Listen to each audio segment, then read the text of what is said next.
Well, just kind of wondering if there's like a chart on what they consider, I guess, legal or okay when they charge with a DUI combined.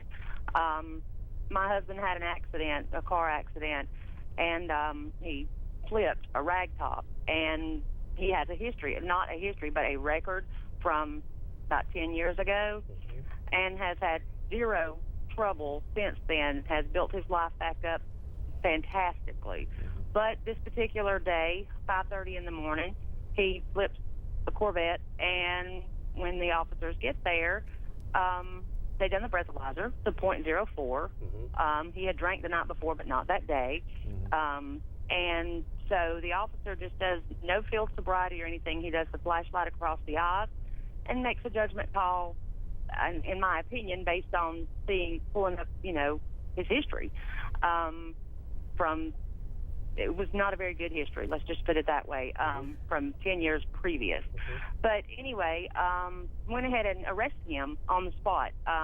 And the charge he gave him was a DUI combined. Took him to the hospital purposefully just to get the blood drawn, and then never took him to jail, released him, but of course still gave him the charge.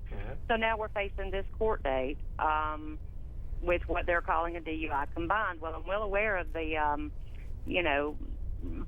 .08 being, the legal limit for alcohol, but I have no clue about prescription medications, and he had been on medication for 2 months before the wreck. Everything is prescribed to him, and everything that he was taking, he had no incidents as far as he'd been driving to work and everything else. Let's see if we can get you an answer to your question, Penny, before we close out the show.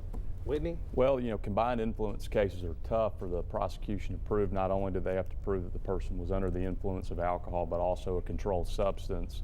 And there's varying levels that we look at, and a lot of legal defenses we can give to those types of charges. Penny, we hope